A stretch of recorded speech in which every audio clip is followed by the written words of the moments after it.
అత్యుత్తమ ప్లేస్మెంట్స్ తో ఎంఎన్సీ కంపెనీలలో ఉద్యోగమే లక్ష్యమా? ఇంజనీరింగ్ చదవాలనే మీ పిల్లల కలని కేజీ రెడ్డి కాలేజ్ తో నిజం చేసుకోండి.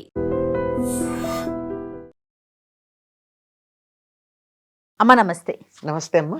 అమ్మ, దేవాలయ దర్శనానికి వెళ్ళేటప్పుడు ఉమ్, ఇలాంటి నియమాలు పాటించాలి. ఉమ్, ఒకటి, దేవాలయంలోకి వెళ్ళాక పాటించాల్సిన నియమాలు. ఇలా చాలా మంది అనంతమ్మతో మాకు చాలా సందేహాలు ఉన్నాయి, ఒక్కసారి మీరు అడిగి నివృత్తి చేయండి అని చెప్పి చాలా కామెంట్స్ ఉన్నాయమ్మా. ముందు అసలు దేవాలయానికి ఎలా వెళ్ళాలి, ఈ క్వశ్చన్ తో మొదలు పెడతాను. అమ్మ ఎందుకు వెళ్ళాలమ్మా అని నేను అడుగుతా. ఓకే, దైవ దర్శనం, మనశ్శాంతి. దైవ దర్శనం అంటే మనకన్నా ఎక్కువ శక్తి ఉన్న చోటు దైవం ఉన్నాడని, దైవం ఉన్న చోటు శక్తివంతమైందని నమ్మి కదా పెడుతున్నాం. 100%. మిగిలిన ప్రదేశాల కన్నా అక్కడికి వెడితే మనకి మేలు జరుగుతుందని కదా పెడుతున్నాం. మేలు జరగడానికి వెళ్ళేటప్పుడు జరిగే మేలుని స్వీకరించడానికి సిద్ధంగా ఉన్నామా లేదా, ఇది ప్రశ్న. సిద్ధంగా ఉండాలి అంటే కిలుము పట్టిన పాత్రలో కానీ మీరు పాయసం పోస్తే ఏమవుతుందమ్మా, పాయిజన్ అవుతుంది. కనుక ముందు దానికి తగినట్టుగా వెళ్ళాలి. తగినట్టుగా వెళ్ళాలి అంటే శుచిగా వెళ్ళాలి. శుచిగా అంటే స్నానం చేసి ఉతికిన బట్టలు కట్టుకుని వీలైనంత వరకు మనసులో కూడా ఎటువంటి దురాలోచనలు లేకుండా వెళ్ళాలి. శారీరకమైనటువంటి శౌచం, మానసికమైన శౌచం రెండూ ఉండాలి. చెత్తలా ఉన్నటువంటి చోట గనక, ఒక పనికిరానటువంటి చోట గనక ఏదన్నా నిప్పు వేసినట్టయితే, అగ్గిపుల్ల వేసినట్టయితే అక్కడి నుంచి వచ్చేది దుర్వాసన. అవునమ్మా. అదే కానీ సాంబ్రాణి లాంటిది అయినట్టయితే సువాసన. మన మనస్సులో మనం సాంబ్రాణి లేక చందనం లాంటిది పెట్టుకు వెళ్ళామా, పచ్చకర్పూరం లాంటిది పెట్టుకెళ్ళామా, లేకపోతే దుర్వాసన వచ్చేది పెట్టుకెళ్ళామా అన్నదాన్ని బట్టి అక్కడికి వెళ్ళినప్పుడు వచ్చే దైవీ శక్తి ఏ విధంగా మన మీద ప్రభావం చూపిస్తుందో అర్థమవుతుంది. అయిపోయింది కదా. అంతేనమ్మా. అంచేత చక్కగా స్నానం చేయాలి. కొత్త బట్టలు వేసుకోవాలన్న నియమం లేదు. చాలా మంది అడుగుతారు, మేము తలంటి పోసుకుని వెళ్ళాలా? అవునమ్మా, అవసరం లేదు. స్త్రీ పురుషులిద్దరికీ కూడాను. మగవాళ్ళు రోజు తల మీద పోసుకోవాలని ఒక సిద్ధాంతం ఉంది. ఆడవాళ్ళు ముఖ్యంగా ముత్తైదువలు ప్రతిరోజు అభ్యంగన స్నానం చేయకూడదు. అభ్యంగన స్నానం అంటే తలకి నూనె అంటుకుని రాసుకోవాలే తప్ప ఉట్టిగా తల మీద నీళ్లు పోసుకోవడం తప్పు. రెండిటికి తేడా ఉందమ్మా, తలంటుకి తల స్నానానికి. అవునమ్మా. కనుక తలంటుకుని వెడితే వెళ్ళొచ్చు, వెళ్ళి తీరాలని నియమం ఏం లేదు. ప్రేక్షకుల కోసం మరొకసారి, తలంటూ అంటే నూనె రాసుకొని తలకి పోసుకోవడం. తల స్నానం అంటే ఉన్నది ఉన్నట్టుగా పోసుకోండి. దుర్వార్త విన్నామనుకో, తల స్నానం చేసేస్తాం కదా. అవును. అప్పుడు తలకి నూనె రాసుకుని చెయ్యంగా. అవునమ్మా. అంటే ఇది తల స్నానం ఎప్పుడు చేస్తామో, తలంటి ఎప్పుడు పోసుకుంటామో మనకు అర్థమైపోయింది. అంతే. చక్కగా పోసుకుంటే పోసుకోవచ్చు, తలంటి పోసుకుంటే పోసుకోవచ్చు, కానీ పోసుకోవాలన్న నియమం అయితే లేదు. శుచిగా స్నానం చేసి ఉతికిన బట్టలు, కొత్త బట్టలు కట్టుకోవాలి, పట్టు బట్టలు కట్టుకోవాలి, ఇలాంటి నియమాలు కూడా ఏం లేవు. ఉతికినటువంటి బట్టలు కట్టుకుని చక్కగా దేవాలయానికి వెళ్ళాలి. సాధారణంగా కొంతమంది అయితే అమ్మ దగ్గరలో ఉంటే చెప్పులు వేసుకోకుండా పెడతారు ఇంటి నుంచి. కానీ దూరం ఉంటే చెప్పులు వేసుకుంటాం, బయట వదిలేస్తాం. చెప్పులు వేసుకున్నా వేసుకోకపోయినా దేవాలయంలోకి అడుగు పెడుతూ కాళ్ళు కడుక్కుని వెళ్ళాలి. ఎక్కువ దేవాలయాల్లో మనకి అవకాశం ఉంటుంది కాళ్ళు కడుక్కునే అవకాశం. అవునమ్మా. బయట నుంచి వచ్చేటటువంటి మట్టి, మలినం, దుమ్ము, దుట్ర ఆలయం మనం తొడవకపోగా చెత్త తీసుకెడతామా? అదే కదా. వెళ్ళిన తర్వాత ధ్వజస్తంభం నుండి మూల విరాట్ ఉండే గర్భగుడి దాకా 3 సార్లు ప్రదక్షిణం చేస్తారు. ధ్వజస్తంభం కూడా ఇంక్లూడ్ అవుతుంది అందులో. ప్రదక్షిణ ధ్వజస్తంభంతో పాటుగా తిరగాలి. ధ్వజస్తంభం వదిలేసి తిరుగుతారు భగవాన్ చెప్తారు చాలా మంది, దాంతో పాటు తిరగాలి. అమ్మ, ముందుగా ధ్వజస్తంభానికి మనం నమస్కారం చేసుకొని మొదలు పెట్టాలా? అంతే కదా. నమస్కారం చేసుకోవచ్చు, చెయ్యాలమ్మా. ఎందుకంటే అసలు ఆలయంలోకి వెడుతూనే నమస్కారం ముద్రతో పెడుతూ ఉంటాం. అన్ని పక్కల చాలా దేవాలయాల్లో అన్ని పక్కల అనేకమైన దేవతామూర్తుల్ని పెడతారు. అవును. అక్కడక్కడ ద్వారపాలకులు ఉంటారు, వాహనాలు ఉంటాయి. వీరందరూ కూడా మనకన్నా పుణ్యాత్ములే కదా. అవును కదా. లేకపోతే సమీపంలో ఎలా ఉంటారు? కనుక నమస్కారం చేస్తూ ఆలయం చుట్టూతా 3 సార్లు ప్రదక్షిణం చేసి అప్పుడు దేవాలయంలోకి వెళ్ళి స్వామిని దర్శించుకోవాలి. ఈ స్నానం చేయడంతో పాటుగా గుర్తుంచుకోవాల్సింది ఏమిటంటేనమ్మా, ఆలయంలోకి వెళ్ళేటప్పుడు జుట్టు విరబోసుకుని వెళ్ళకూడదు. ఇది ప్రధానం. నాది పెద్ద తలమ్మ, చాలా జుట్టు ఎక్కువ ఉంది, ఒత్తుగా ఉంది, తలంటు పోసుకున్నాను, ఆరలేదు, జ్వరం వస్తుంది తడిగా ఉంటే అంటే వదులుగా వేసుకో, ఉమ్. కనీసం చివరి ముడి పెట్టుకో, చివళ్ళు బయట పడకూడదు. ఉహుం. మొదలు ఎలా అన్నా ఉండని, ఇక్కడ వదులుగా కనపడచ్చు, కానీ చివళ్ళు మాత్రం ముడి ఉండాలి. ఉహుం. ముడి లేకుండా ఉండదు. తప్పనిసరిగా చాలామంది అనుకుంటారు, కేరళ వాళ్ళు చూడండి జుట్టు విరబోసుకుంటారని. వాళ్ళు ఏం విరబోసుకోరమ్మా, వాళ్ళ చివళ్ళు ముడిలో ముడి ఉంటుంది. ఉంటాయి. ఆ చివరి మూడు ఉందన్న సంగతి మర్చిపోతాం మనం. ఈ ముందు నుంచి చాలా కనపడుతోంది లూజ్గా కనుక కనిపిస్తుంది. వాళ్ళు జుట్టు వదిలేసుకున్నారు అనుకుంటారు. కనుక జుట్టు విరబోసుకుని వెళ్ళకూడదు. ఎవరు విరబోసుకుంటారు జుట్టు? రాక్షసులు. ఉమ్. మనం రాక్షసులం కాదు కదా, కాదు కదా. అవునమ్మా. సరే, ఇంకా దాని సంగతి ఎందుకు విరబోసుకోకూడదు తర్వాత చెప్పుకుందాం. ఆ. ఆ, జడ వేసుకోవాలి. ఈ చాలామంది తల్లో పూలు పెట్టుకుని ముఖాన బొట్టు పెట్టుకుని కూడా పెడతారమ్మా, తప్పేం లేదు.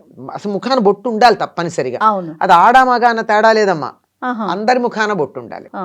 మగవాళ్ళు కూడా జుట్టు పెంచుకునే వాళ్ళు, పిలక ఉన్న వాళ్ళు ఉంటారు, వాళ్ళు కూడా విరబోసుకోకూడదు. వాళ్ళు కూడా పిలకని కానీ జుట్టుని కానీ ముడి వేసుకోవాల్సిందే, కట్టుకునే దగ్గరికి వెళ్ళాలి వెళ్ళి. అంతే కొట్టుకుని వెళ్ళవలసిందే. అమ్మా.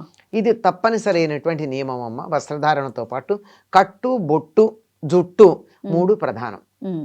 ఈ మూడు నియమాలు పాటించిన తర్వాత ప్రదక్షిణం చేసి ద్వారపాలకులకు కూడా నమస్కారం చేయాలి. ఉహుం. మనకి ద్వారపాలకుల గురించి అంత సాధారణంగా ఎక్కువ మందికి ఐడియా ఉండదు. అవును. గడపకి నమస్కారం చేస్తాం, ఆ. దానికి చేసినా పర్వాలేదు, తెలిస్తే ద్వారపాలకులకు కూడా చేయాలి. వాళ్ళు కూడా ఏ దేవాలయంలో ద్వారపాలకులు ఉంటారో వాళ్ళు సాక్షాత్తు ఆ దైవాన్ని పూజించి ధ్యానం చేసి ఆ రూపాన్ని పొందిన వాళ్ళు అయి ఉంటారు. ఆహా. వారి దగ్గర సాన్నిధ్యం ఎంత గొప్పమ్మా. మన వాళ్ళు అంటూ ఉంటారు, మేము సేవకి వెళ్ళామమ్మా తిరుపతి, ఆ.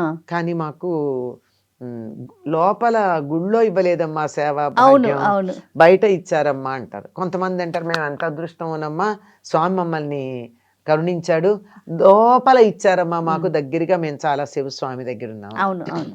ఇట్లా ఒకరోజు 2 గంటలో ఉండడానికే అంత అదృష్టం అనుకుంటే, నిరంతరం స్వామి యొక్క ద్వారపాలకులుగా ఉండాలంటే ఎంత పుణ్యాత్ములై ఉండాలి. అవును. కనుక వారికి నమస్కరించుకోవాలి.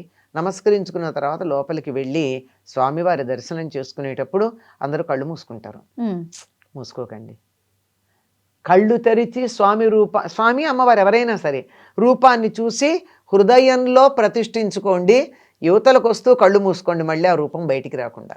అంతేగాని ఎదురుగా కళ్ళు మూసుకుని దండం పెట్టుకుని బయటకు వచ్చాయో రూపం ఎట్లా ఉందో నాకు గుర్తు లేదు అని అంటూ ఉంటాం. అమ్మవారికి ఏ రంగు చీర కట్టారు అంటే చెప్పేవాళ్ళు చాలా మంది ఉంటారు, కళ్ళు మూసుకుని దండం పెట్టుకుంటారు. అంటే మనకి లోపల ఏమేమి అనుకుంటున్నాము, ఏమేమి అంటే అమ్మ నాకు ఇది కావాలి, అది కావాలి, ఇది జరగాలి, అది జరగాలి, కళ్ళు మూసుకుంటే అలా అంటే డైరెక్ట్ గా స్వామికి చెప్పాము అనే ఒక భావన ఉంటుందమ్మా. కాదమ్మా, కళ్ళు మూసుకుంటే రూపాన్ని ఎక్కడ చూసి ఇంట్లో చూడొచ్చుగా, ఇంట్లోనే ఉండొచ్చు కదా. అవును. అక్కడ రూపాన్ని చూడండి. యువతలకు వస్తూ కళ్ళు మూసుకోండి, ఆ రూపం మళ్ళీ బయటకు వెళ్లకుండా మనసులో నిలిచిపోయేటట్టు. చాలా మంది పొరపాటు చేస్తాం, అక్కడికి వెళ్ళి దండం పెట్టుకునేటప్పుడు కళ్ళు మూసుకోండి, ముందరి నుంచి కళ్ళు మూసుకోండి క్యూ లైన్లో ఉన్నప్పుడు, తర్వాత కూడా కళ్ళు మూసుకోండి, కానీ చూసేటప్పుడు మాత్రం కళ్ళు తెరిచి చూడండి. అలాగే చూసి ఆ రూపాన్ని మనసులో స్థిరంగా పెట్టుకోండి. అక్కడికి వెళ్ళాక దండం ఏం కావాలో కోరుకోవాలా, ఆలయంలో ప్రవేశించేటప్పుడే అనుకుంటే సరిపోయింది కదా. ఆలయంలో ప్రవేశించిన తర్వాత అటు ఇటు చూడడం, వాళ్ళు కట్టుకున్న బట్టలు, వీళ్ళు పెట్టుకున్న నగలు, వీటిని గమనించటం, వాళ్ళు మాట్లాడుతున్నారు, వీళ్ళు పోట్లాడుతున్నారు, వీళ్ళు తోస్తున్నారు, వీళ్ళు ముందుకు లాగుతున్నారు, ఇట్లాంటి వాటి మీద దృష్టి లేకుండా మనసు ఏ దైవం ఏ దేవాలయానికి వెళ్ళామో ఆ దైవాన్ని నామస్మరణ చేస్తూ ఉంటుంది. తిరుపతి వెళ్ళామనుకోండి, గోవింద గోవింద గోవింద అనుకోండి. కంచి వెళ్ళామనుకోండి, శ్రీమాత్రే నమః అనుకోండి. రామాలయానికి వెళ్ళామనుకోండి, శ్రీరామ శ్రీరామ శ్రీరామ అనుకోండి, జై శ్రీరామ్ అనండి. ఏదో ఒకటి, పెద్ద పెద్ద వక్కర్లా. శివాలయానికి వెళితే నమశివాయ అనుకోండి. ఏదో ఒకటి దైవాన్ని నామస్మరణ చేస్తూ స్తోత్రాలు వచ్చాయా చదువుకోండి. రాలేదా ఒక్క నామం ఆ మాత్రం రాదా, అది వస్తుంది కదా. దర్శనం చేసుకుని బయటికి వచ్చిన తర్వాత కూర్చోవాలి కాసేపు. అంతేగాని ఏదో ఫ్లయింగ్ విజిట్ లాగా ఇలా వెళ్ళడం, అలా చూడడం, ఇలా వచ్చేస్తే ఏం లాభం అమ్మా. ఇంట్లో ఫోటో చూస్తే ఎంతో, అక్కడికి వెళితే కూడా అంతే కదా. అక్కడ ఉన్నటువంటి ఆ దైవీమయమైనటువంటి తరంగాలను అనుభూతి చెందండి. అప్పుడు అది పూర్తవుతుంది మన దేవాలయానికి వెళ్ళి దర్శనం చేసుకున్నటువంటిది. ఒక చిన్న సందేహం అమ్మ, దేవాలయానికి వెళ్ళాం, మీలాంటి పెద్దవారు కనిపిస్తారు, నమస్కారం పెడతాం చేతులెత్తి. కొన్ని సందర్భాల్లో కొంతమంది పాదాలకు కూడా నమస్కారం పెట్టడానికి వంగుతారు. కానీ నేను విన్నది ఏంటంటే దేవాలయాల్లో స్వామి ఉండగా, స్వామి కానీ తల్లి కానీ అమ్మ కానీ ఉండగా మనం అంటే పెద్దవారైనా సరే నమస్కారం పెట్టకూడదు అనేది వింటూ ఉంటాం. అది ఎంతవరకు కరెక్ట్? పెట్టకూడదమ్మా. ఎందుకంటే ఆయనే లేదా ఆవిడే అక్కడ ఉన్నటువంటి అందరిలోకి ఘనం, వారికి మాత్రమే పెట్టాలి కానీ నమస్కారం వ్యక్తులకు పెట్టకూడదు. ఇంకా కోపం వస్తే రావచ్చు, పూజారులకు కూడా పెట్టకూడదు. పూజారులకు కూడా పెట్టకూడదు. వారికి పెట్టాలంటే వారు బయటకు వచ్చాక ధ్వజస్తంభం దాటాకి యువతలకు వచ్చాక పెట్టండి. గర్భగుడిలో ఎవ్వరికీ పెట్టకూడదు, దేవాలయంలో ఎవరికీ పెట్టకూడదు.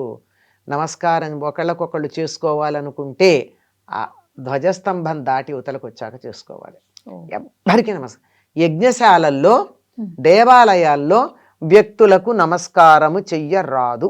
తిరిగే లేదు, ఇంకా తిరిగే లేదంటే లేదు అంతే. తర్వాత దేవాలయ దర్శనం తర్వాత డైరెక్ట్గా మన ఇంటికే వెళ్ళాలి, ఇంకా వేరే వారి ఏదైనా అవసరం పడినా కూడా వెళ్ళకూడదు అనేది కూడా వింటూ ఉంటాం. అమ్మా, ఆ పుణ్యమంతా మా ఇంటికే రావాలనేటటువంటి ఆశ అంతే, అంతకన్నా ఇంకే వస్తే మనకే వస్తుందని.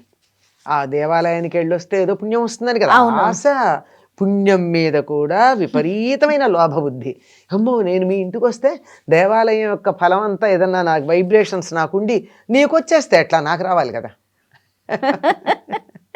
అంతే తప్ప వేరే ఏం లేదు. ఏమీ కాదమ్మా, వెళ్ళవచ్చు. ఎన్నో సందర్భాల్లో మన భాగ్యనగరం లాంటి చోట్ల ఇంట్లో బయలుదేరతాం, దారిలో గుడికి వెళ్తాం, ఆఫీస్కి వెళ్తాం, వెళ్ళకుండా మళ్ళీ ఇంటికి వెళ్ళాలి అంటే ఇంకో 2 గంటల సమయం వృధా కదా. అలాంటి ఇది ఆలోచించి గుడికి వెళ్ళని వాళ్ళు చాలా మంది ఉన్నారు. ఎంత భయంకరమైనటువంటి పరిస్థితి అమ్మా. ఇది ఆలోచించి ఇంకా ఆలయాలకు వెళ్ళట్లేదు, ఆలయాలకు వెళ్ళట్లా. ఏమైంది మన ఆఫీస్ పోని, నీ నమ్మకమే వాస్తవం అనుకుందాం, మన ఆఫీస్కి మేలు దొరుకుతుంది, ఏమైంది? అంతే కదా, అందులో నేను కూడా ఉన్నాగా. రైట్ అమ్మా, చాలా సంతోషం అమ్మా, నమస్తే. And for more videos, Please subscribe to iDream. Please subscribe to iDream. Please subscribe iDream. And please subscribe to iDream. For more videos, subscribe to iDream. please like, share and subscribe to the channel. Congratulations, iDream. Subscribe to iDream. Subscribe to iDream. So subscribe to iDream Media. iDream ki iDream team andarki huge congratulations. Please subscribe iDream Media. Please subscribe to iDream. Subscribe iDream. Please subscribe to iDream. iDream అంటే నా కళల ఛానల్ను subscribe చేసుకున్న నోరు తిరుగుతలేదు, మీరైతే గంట గుర్తు కొట్టండి. For more such videos, please subscribe to iDream. Subscribe to iDream. Please subscribe to iDream. Please subscribe iDream Media. Please do subscribe to iDream. Please subscribe to iDream Media. For best entertainment and information, please subscribe iDream. And don't forget to subscribe to iDream.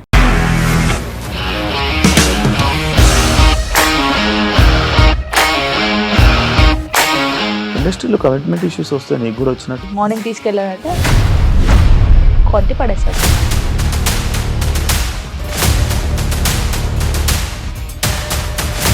ఒక్కళ్ళు కూడా చూడలేదు ఈ cinema అని చెప్పడానికి కూడా చాలా ధైర్యం కావాలి. అది నిజం కదా, దాంట్లో ధైర్యం ఏంటి? ఇది నెక్స్ట్ డే ప్లేట్ మార్చేస్తే తప్పు కదా. As of now, we are comfortable this అని నేను అనుకుంటున్నాను. రష్మిక గారిది మీది ఒకే ఊరంట కదా.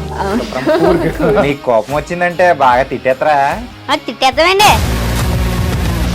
నిజంగా గేమ్ ని ఎలా చేంజ్ చేయగలిగారు? APSFC వాళ్ళకి 6 నెలల్లో నేను 6 లక్షలు కట్టా. బిజినెస్ చేయాలనుకుంటే it is as difficult as riding a tiger.